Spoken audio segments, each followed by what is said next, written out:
अस्सलाम वालेकुम नाजरीन, मैं हूं आमिर सियाल और आज हम सुनो डिजिटल के प्लेटफॉर्म पे बात करेंगे पाकिस्तान में सोने के ज़खायर और इनकी माइनिंग पे जो काम हो रहा है और वे फॉरवर्ड क्या है। ये आपने ख़बरें तो सुनी होंगी कि पाकिस्तान में काफ़ी ज़्यादा जो है वो अटक के करीब जो है सोने के ज़खायर मिले हैं। तो होता ये है कि जो दरिया हैं ये सोने की गुज़रगाहें भी होती हैं, यहाँ से सोना मिलता है। अटक में ये किसी ने जब तलाश शुरू की तो वो वहाँ से उन्हें कुछ सोने की कुछ कामयाबी हासिल हुई और फिर गवर्नमेंट ने वहाँ पे जब हुकूमती टीम गई तो पता चला कि यहाँ पे तो काफ़ी ज़्यादा जो एक पूरी बेल्ट में जो है अटक से लेके मियाँ वाली तक यहाँ पे सोने के ज़खायर हैं और उनकी माइनिंग का काम या उन्हें तलाश का काम जो है वो जारी है। इस काम के लिए अब ये सारा जो काम हो रहा है ये प्राइवेट सेक्टर में हो रहा है, छोटे पैमाने पे हो रहा है। और क्योंकि पाकिस्तान में जो मिनरल सेक्टर है वो बहुत बड़ा सेक्टर है, लेकिन पिछले जो 75-70 साल हैं हमने कोई मिनरल्स पे ख़ास काम नहीं किया। पाकिस्तान एक ऐसा मुल्क है जहाँ पे मिनरल्स का बहुत पोटेंशियल है और ये यहाँ पे बहुत ज़्यादा में डिविडेंड भी दे सकता है। प्रॉब्लम ये है कि मिनरल्स के हवाले से ये आता है पेट्रोलियम मिनिस्ट्री के अंदर, ये मिनरल्स का सब्जेक्ट भी डाला गया है, लेकिन पेट्रोलियम मिनिस्ट्री तो पेट्रोल नहीं निकल रहा, गैस के उनसे मसाइल नहीं हल हो रहे, तो मिनरल्स पे उन्होंने क्या काम करना है। तो अब जो एक नई थिंकिंग गवर्नमेंट सेक्टर में एक इमर्ज की है कि मिनरल्स बहुत बड़ा एक न्यू फ्रंटियर है। इसके लिए जो है एक अलग मिनरल डिवीजन होना चाहिए। इस पर काम हो रहा है, लेकिन गवर्नमेंट के काम क्योंकि काफ़ी स्लो मूविंग होते हैं उस पर गौर किया जा रहा है। तो मिनरल्स ऐसा सेक्टर है, अगर इस पर मिनरल्स डिवीजन बनाया जाता है और इसे फास्ट ट्रैक किया जाता है तो मेरी ये बात आप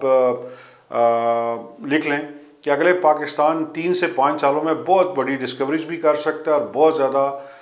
नई जॉब अपॉर्चुनिटीज़ हो सकती हैं और फॉरेन इन्वेस्टर भी आएंगे। तो ये जो न्यू फ्रंटियर है पाकिस्तान के लिए, जिसे खोलना चाहिए, गवर्नमेंट को उस पर ज़ोर लगाना चाहिए और ये टॉप प्रायोरिटी होनी चाहिए। मिनरल्स में जो है गोल्ड एक कंपोनेंट है। हमारे पास क्रोम के ज़खायर हैं बलूचिस्तान में और ये गुज़श्ता 100 सालों से क्रोम वहाँ से निकल रहा है, लेकिन जो सबसे अफसोसनाक बात यह है कि वो माइंस जो हैं वो रवायती किस्म की माइंस हैं, उस पर आज तक कभी कोई जो है PSDP में ना मंसूबा रखा गया है उन माइंस को डेवलप करने के लिए, जदीद तरीन माइनरी की जो मशीनरी है उन्हें लाने के लिए या उनमें से जो एक्सट्रैक्ट करने के लिए जो मिनरल्स को। तो उस वजह से वो जो रॉ मटेरियल यहाँ से निकलता है वो यहाँ से पाकिस्तान से बाहर चला जाता है और फिर वो कई गुना महंगा वो क्रोम वापस आता है। और क्रोम जो है हर आयरन और स्टील के लिए, उसे प्रोटेक्शन के लिए ज़रूरी होता है। तो अगर क्रोम को आप देखें तो वो वहाँ पे भी जो है कई अरबों डॉलर्स की वो इंडस्ट्री उधर से डेवलप हो सकती है, पूरा एक वैल्यू चेन बन सकता है अगर हम फोकस करें। तो सोना जो है ये अब यहाँ पे जो निकल रहा है इस पर काफ़ी जियोलॉजिकल सर्वे ने काफ़ी काम किया है वहाँ पे और उस पर जो चीज़ें जो सामने आई हैं कि काफ़ी बड़े ज़खायर हैं, लेकिन वो उन्हें निकालना मुश्किल काम है और फिर उन्हें जो रिफ़ाइन करना वो उससे भी मुश्किल काम है। तो पाकिस्तान में अब हो ये रहा है कि ये छोटे छोटे प्लेयर्स जो हैं वो इसका काम कर रहे हैं। होना तो ऐसे असल में होना चाहिए कि गवर्नमेंट एक फॉरेन मिनरल्स डिवीजन बनाए, उसके बाद एक पॉलिसी दे और जॉइंट कोलैबोरेशन जो है, जॉइंट वेंचर्स जो हैं किसी भी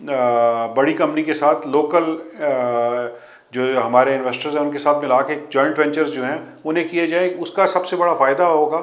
कि एक प्रॉपर इंडस्ट्री आपकी खड़ी होगी। और ये जो छोटे छोटे लोग काम कर रहे हैं इनके कैपेसिटी इश्यूज होते हैं क्योंकि इनके पास टेक्निकल नो हाउ नहीं है, एक्सपर्ट्स नहीं रख सकते, उसके लिए पूरी इक्विपमेंट नहीं ले सकते, तो वो बड़ी रॉ फॉर्म में सारी डेवलपमेंट होती है। तो अगर ये इस फ्रंटियर को खोला जाए तो इस पे जो है बहुत ज़्यादा नियर फ्यूचर में इन्वेस्टमेंट आ सकती है। दुनिया की बहुत बड़ी बड़ी कंपनीज हैं जो मिनरल सेक्टर में इन्वेस्ट करना चाहती हैं। नए पूरी दुनिया में ऐसे एरियाज़ बहुत कम हैं जहाँ पे मिनरल्स की जो पूरी दुनिया को चाहिए उनकी एक्सप्लोरेशन हो सकती है। तो पाकिस्तान एक आइडियल कंट्री है जहाँ पे हर किस्म की जो मिनरल्स हैं वो बिल्कुल इन्फेंसी की स्टेज पे हैं, यानी कि बिल्कुल इब्तदाई सतह पे उन्हें बड़ी ईजिली जो है निकाला जा सकता है, रिफाइनिंग की जा सकती है। और पाकिस्तान की सिर्फ अगर पॉलिसी ठीक हो, हमारी यहाँ पे मिनरल डिवीजन हो जहाँ पे प्रोफेशनल्स को रखा जाए, तो इस पर हम काफ़ी प्रोग्रेस देख सकते हैं। तो ये जो सोना है ये इंडस रिवर में के साथ साथ तो डेफिनेटली है, इस पे तो अब कोई ऐसी चीज़ नहीं है, लेकिन इस पे जो हमें जिस तरह हमने बहुत अच्छा काम किया है कि रिकॉर्डिक में हम दुनिया की जो सबसे बड़ी कंपनी है बैरक गोल्ड उसे लेके आए हैं, तो अगर रिकॉर्डिक डेवलप होगा तो उसके बाद 10-20 कंपनियां मजीद आएंगी। तो अगर इस साइड पे भी हम किसी बड़ी कंपनी को टेप इन कर लें, लेकिन वो टेप इन किस तरह होगी? वो इस तरह होगी कि जब आप एक पॉलिसी बनाएंगे, पूरा एक डिवीजन कायम करेंगे, उन्हें एक पूरा रेगुलेटरी इंफ्रास्ट्रक्चर देंगे, तो बड़ी कंपनीज खुद ब खुद आएंगी, क्योंकि ये बहुत लुक्रेटिव बिजनेस है। आप देखें कि जो सूडान है वहाँ पे जो है फॉरेन फोर्सेस इन्वॉल्व हैं, वहाँ पे पूरी एक लड़ाई हो रही है सोने के पीछे। तो खुदा न खास्ता अगर हमने इस सेक्टर को पूरा प्रॉपर लाइंस पे ना चलाया तो यहाँ पे भी इस तरह की हम जो है वायलेंस देख सकते हैं कि यहाँ पे भी जो इन्वेस्टर्स हैं उनकी लड़ाइयाँ शुरू हो जाएंगी इस पर। तो इस पर प्रॉपर गवर्नमेंट को पॉलिसी बनानी चाहिए, लोगों को लाना चाहिए, और इसमें बड़ा स्कोप है। फिर आपको जिस तरह मैंने आपको क्रोम का जिक्र किया, इसी तरह आयरन ओर के भी यहाँ पे ज़खायर हैं, कोयला तो चले हम अब थर से निकाल रहे हैं, और वो देखें उस पर भी हमने बाकायदा पॉलिसी बनाई थी। उसके बाद हम इन्वेस्टर्स को लाए थे और वो वहाँ से हम तकरीबन इस टाइम 4000 मेगावाट बिजली जनरेट कर रहे हैं थर के कोयले में, और उसके बारे में कोई सोच भी नहीं सकता था कि पाकिस्तान इतनी जल्दी ये काम कर लेगा। तो उस पर काफ़ी काम हुआ और काफ़ी जल्दी हुआ, और वो बड़ा सक्सेस स्टोरी है पाकिस्तान की कोयले से बिजली बनाने की। इसी तरह अगर हम इस मिनरल सेक्टर पे काम करें तो इस पर काफ़ी ज़्यादा हमें एडवांटेज मिल सकता है, और ख़ास तौर पे बैरक गोल्ड आपके पास आ रही है, और इस पे जो साथ ही जो कंपनीज़ हैं, ऑस्ट्रेलिया में बहुत ज़्यादा कंपनी है, उनका एक वेस्टर्न ऑस्ट्रेलिया है, वहाँ पे बहुत ज़्यादा माइनिंग की कंपनियाँ काम कर रही हैं, और वो कंपनियाँ यहाँ पे पाकिस्तान में जो है कि सारी की सारी आएंगी, बी लाइन बन जाएगी, क्योंकि जैसे ही आपका बलूचिस्तान में रिकॉर्डिक पे काम शुरू होगा तो पूरी दुनिया की नज़रें पाकिस्तान पे आ जाएंगी, और पाकिस्तान आपको पता है कि बहुत फास्टली अब इंफ्रास्ट्रक्चर डेवलप कर रहा है वहाँ पे, और उसके बाद ये सारी कंपनीज आएंगी। तो ये जो सोने के ज़खायर हैं इसमें भी फिर काम होगा। अब ये सारी की सारी जो माइनिंग है ये बहुत टेक्निकली जो है इसमें बड़ी ज़्यादा टेक्नोलॉजी का ज़रूरत है, और इसमें बहुत ज़्यादा सरमाया लगता है उसे ज़खायर को निकालने के लिए। तो ये बड़ी कंपनियाँ आएंगी तो आपकी प्रोडक्शन बढ़ेगी, और बाकायदा फिर आपको इंपोर्ट एक्सपोर्ट में फ़ायदा होगा। छोटे छोटे प्लेयर्स के साथ जो है ना आपकी इंडस्ट्री डेवलप होगी ना लोगों को फ़ायदा होगा, क्योंकि इसमें बड़ी हाई वैल्यू एडेड चीज़ें भी बनेंगी और एक्सपोर्ट्स भी बनेंगी, यानी कि पाकिस्तान के जो यूथ है उनके लिए बहुत ज़्यादा एम्प्लॉयमेंट अपॉर्चुनिटी होगी, और ये आप 3 से 5 सालों पे कर सकते हैं, टर्न अराउंड कर सकते हैं, जिस तरह आपने सक्सेसफुली की है।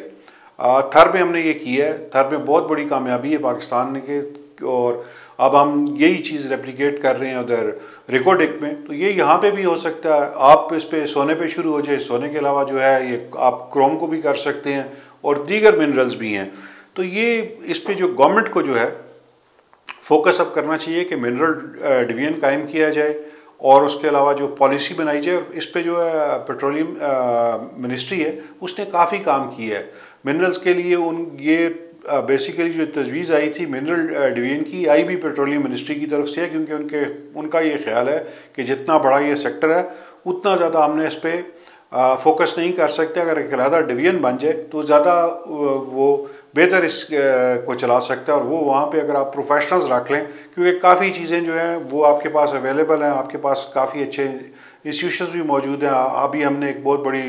इंटरनेशनल मेयार की लैब भी बनाई है, तो उससे भी लगता है कि गवर्नमेंट की ये तरजीहात में है मिनरल सेक्टर। लेकिन जो वीक पॉइंट है कि अभी तक आपने डिवीजन नहीं बनाया, अभी तक आपने पॉलिसी पे काम नहीं किया, और आपने इन्वेस्टर्स को जो है इन्हें जो है इन्वेस्टर के साथ तो हम बातचीत कर रहे हैं, लेकिन उन्हें जो सबसे ज़्यादा जो चीज़ तहफ़्फ़ुज़ देती है कि पाकिस्तान में जो रेगुलेटरी इंफ्रास्ट्रक्चर है वो अवेलेबल है। तो उसके लिए जो अगर ये गवर्नमेंट ये बेस ले ले तो काफ़ी ज़्यादा हम देखेंगे कि नई जॉब्स भी आएंगी, आपकी इकॉनमी भी ग्रो करेगी, और जो ऐसी इंडस्ट्रीज डेवलप करेंगी जो पाकिस्तान में अभी आपने सोची भी नहीं है। तो ये सेक्टर्स, जिस तरह जनरल मुशर्रफ के दौर में कई नए सेक्टर्स खोले गए थे, ख़ासतौर पर टेलीकॉम का सेक्टर था, उसमें बहुत ज़्यादा जो ग्रोथ हुई, बहुत ज़्यादा लोगों को एम्प्लॉयमेंट मिली। तो ये सेक्टर्स वो सेक्टर्स हैं, मिनरल्स का सेक्टर है जिसमें आप खोलें तो आपकी एक्सपोर्ट्स बढ़ेंगी, आपके मुल्क में जो है टेक्नोलॉजी भी आएगी, फॉरेन इन्वेस्टर भी आएगा, और आपकी यूनिवर्सिटीज़ में काफ़ी हद तक ये लोग ऐसे अवेलेबल हैं जो मिनरल सेक्टर को समझते हैं। जियोलॉजिस्ट हमारे पास काफ़ी ज़्यादा हैं, और काफ़ी ज़्यादा उसकी तालीम भी यहाँ पे अवेलेबल है, तो उन्हें ही आप इब्तदाई तौर पर टेप इन कर सकते हैं। सिर्फ हमें प्रॉब्लम क्या है कि हमारे मुल्क में जो है इन्वेस्टर नहीं आ रहा, तो लोकल इन्वेस्टर्स जो हैं अब वो भी इस पर फोकस कर रहे हैं। जो लोकल हमारे यहाँ पे बड़े बिजनेस ग्रुप्स हैं, उन्होंने अब जो है मिनरल सेक्टर्स के लिए अपने कोई कंपनीज खोली हैं, तो उनका भी इंटरेस्ट है। लेकिन फिर वो बात आ जाती है कि गवर्नमेंट को अब जिस पे तेज़ी करनी चाहिए ताकि इन चीज़ों से जो है टर्न अराउंड किया जा सके और इनमें जल्दी से टर्न अराउंड हो सकता है। इस पे कोई बहुत ज़्यादा देर नहीं लगेगी और ये पाकिस्तान जो है मिनरल्स में एक पूरी दुनिया में एक अपनी शनाख्त बना सकता है और गवर्नमेंट को ये स्टेप्स जल्दी लेने चाहिए।